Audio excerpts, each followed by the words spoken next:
환자들이 이런 표적이 있냐, 그러니까 이제 돌연변이가 있는 게 좋은 거냐 나쁜 거냐 이제 그런 걸 물어보시더라고요. 쉽게 설명은 못 하겠지만 있는 게 좋은가요? 아니면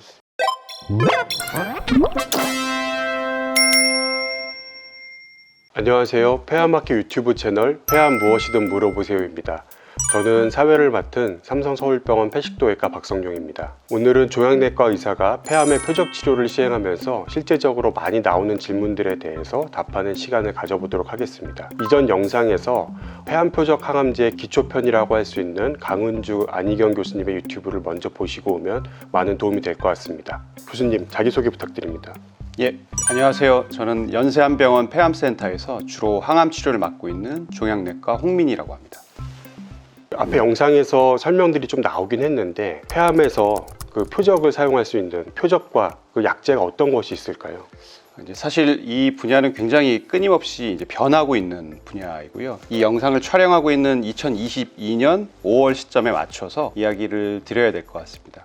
저희 의료진들이 시행하고 있는 NGS라고 하는 차세대 염기 서열 분석법을 통해서 이제 발견 가능한 유전자는 이제 검사법에 따라 약간은 다르지만 대략 한 100개에서 500개 정도인데요. 당연히 이 유전자가 모두 암을 일으키는 유전자인 건 아니고 또 암을 일으키는 유전자라고 하더라도 이제 치료제가 아직 있는 것은 아닙니다. 이러한 상황에서 이제 전이성, 진행성, 비소세포 폐암에서 치료 약제가 있는 표적 유전자는 현재는 8개입니다.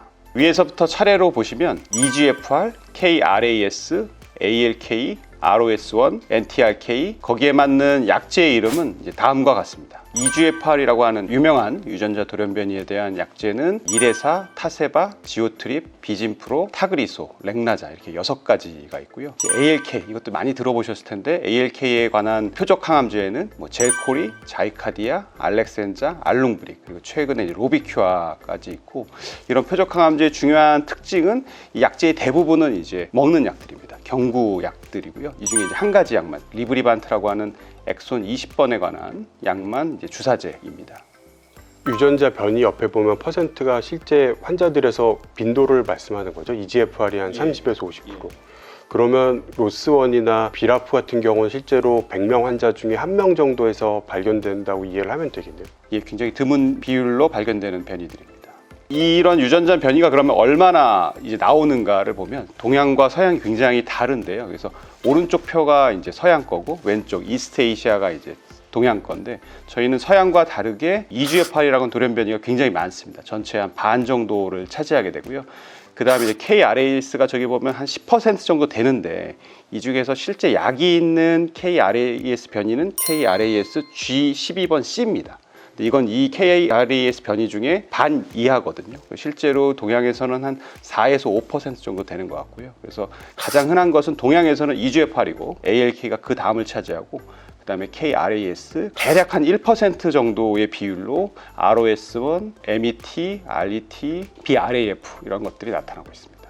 인종에 따라 이게 차이가 있을 수 있다는 게 재밌는 것 같고 예전에 올라온 유튜브 질문을 보니까 환자들이 이런 표적이 있냐, 그러니까 이제 돌연변이가 있는 게 좋은 거냐 나쁜 거냐 이제 그런 걸 물어보시더라고요. 쉽게 설명은 못 하겠지만 있는 게 좋은가요? 아니면 사실은 사기를 진단받았을 때의 어떤 치료의 효과라든가 그다음에 부작용 측면에 있어서는 표적이 있는 것이 훨씬 더 유리합니다. 그래서 표적이 있는 환자분들이 표적 항암제로 치료받았을 때 훨씬 더 생존율이 더 길고요. 부작용도 더 적게 느껴지고 대표적으로 이제 ALK 돌연변이가 약제가 굉장히 좋아서 예후가 굉장히 좋은 암종으로 알려져 있고요. 현재 ALK 변이가 있는 4기 폐암 환자분들은 5년 생존율이 사실 60%가 넘어갑니다. 사실 이런 60% 넘어간다는 것은 변이가 없는 한 2, 3기 수술한 환자들의 5년 생존율과 거의 비슷한 정도라고 얘기할 수 있겠습니다. 특정 돌연변이가 있다면 약을 쓸 수 있으니까 또 좋다고 이해를 할 수가 있겠네요.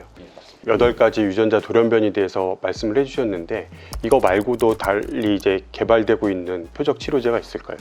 예, 사실 NGS 같은 검사를 해보면 여러 가지 돌연변이가 나오는데요. 대표적인 것이 HER2, FGFR, RAS 중에서 NRAS, HRAS 이런 것들이 있고 KRAS 아까 G12번 C 변이를 얘기 드렸는데 그거보다 이제 조금 적게 나타나는 G12번 D나 V 같은 변이가 있고 HER2는 사실은 유방암에서 굉장히 흔히 발견되는 변이이고 폐암에 대한 효과도 이제 현재 연구 중에 있습니다.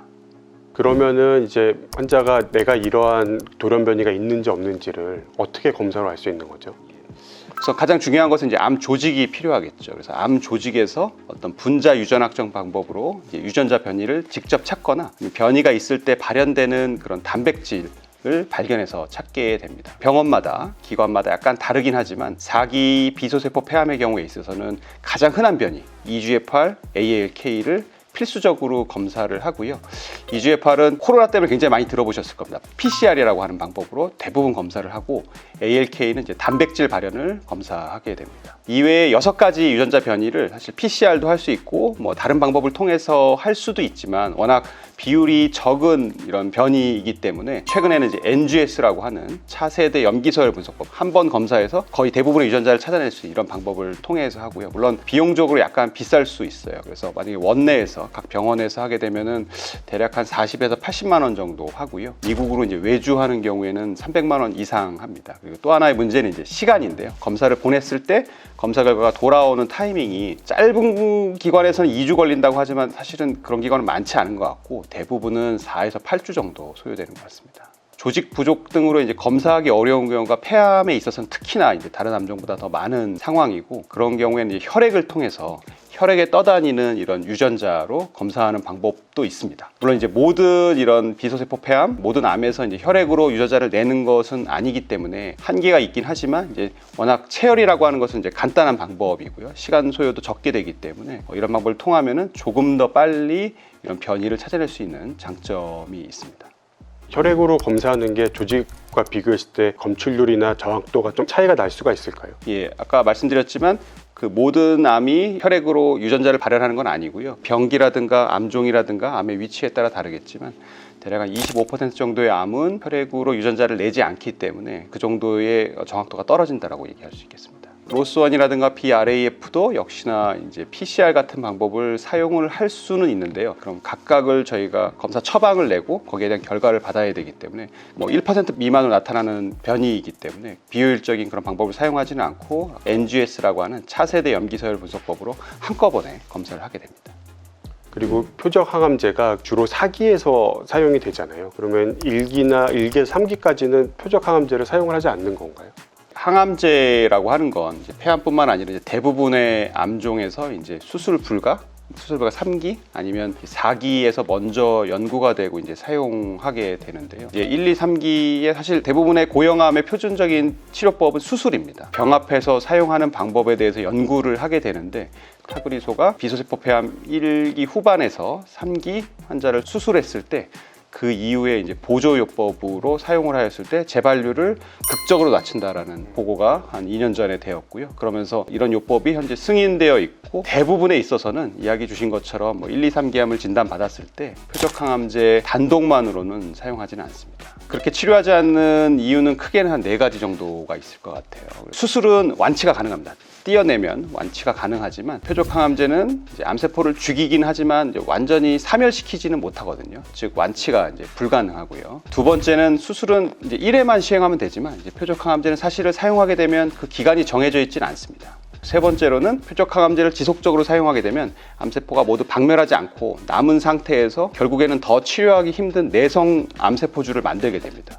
이렇게 되면 이제 후속 치료는 훨씬 더 어려운 상황이 되고요. 마지막 이유로는 현실적인 이유를 들 수 있겠습니다. 제가 약제라고 하는 것은 폐암에 사용한다 이렇게 승인되는 게 아니라 몇 기 암에 사용한다 이런 식으로 승인 기준이 나와 있는데 현재 수술이 가능한 1, 2, 3기 폐암을 약제 단독으로 치료하는 것은 이제 승인되어 있지도 않고 당연히 이제 급여도 되지 않는 상황입니다.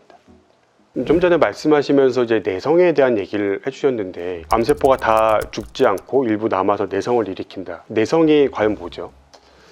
약제 내성이라고 하는 것은 질병에 약제가 더 이상 효과적으로 듣지 않는 상태, 효과적이지 않은 상태를 의미합니다. 그래서 균에서 우리가 항생제 같은 걸 사용하였을 때 그 항생제에 더 이상 듣지 않는 균이 발견됐다, 내성균주가 발견됐다 이렇게 얘기를 하게 되고요. 크게는 2가지가 있을 수 있을 겁니다. 첫 번째는 약이 처음부터 듣지 않는 것, 즉 1차 내성이라고 말씀드릴 수 있겠고요. 두 번째는 처음에는 약이 듣다가 나중에 약이 듣지 않게 되는 상태, 즉 2차 내성을 의미하게 됩니다.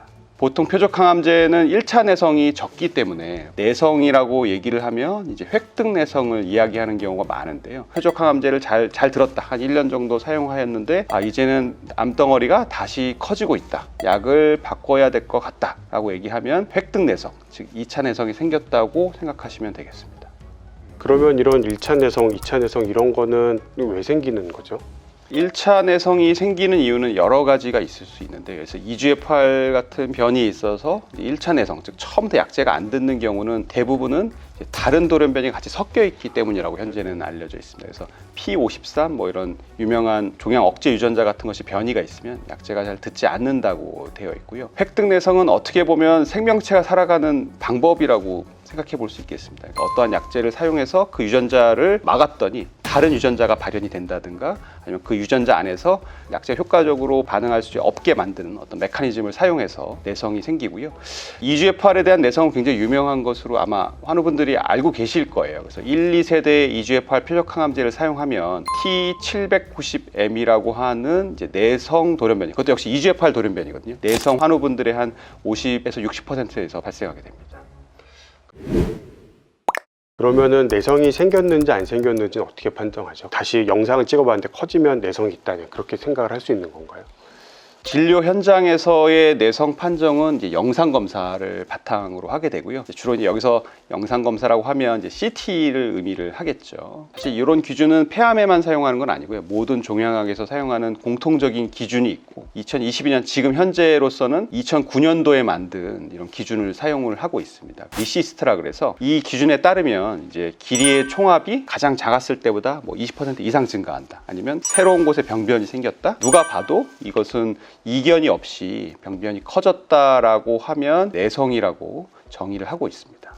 영상을 통해서 판단한다 그러면 CT 보면 길이 재는 것도 사람마다 조금씩 다를 수 있는데 약간 주관적일 수도 있지 않나요? 병변이 여러 개면 저희가 병변을 5개를 찍어서 리시스트를 하게 되는데요. 어떤 것을 찍느냐에 따라서, 그리고 어떻게 재느냐에 따라서 굉장히 주관적인 부분이 사실은 있습니다. 대략적으로는 객관적이지만 일부의 경우에 있어서는 이제 주관적이라고 생각하시면 되겠습니다. 그러면 이제 영상을 통해서 내성이 생겼다라고 결정이 되면 그 다음에 치료를 어떻게 하는 게 좋을까요?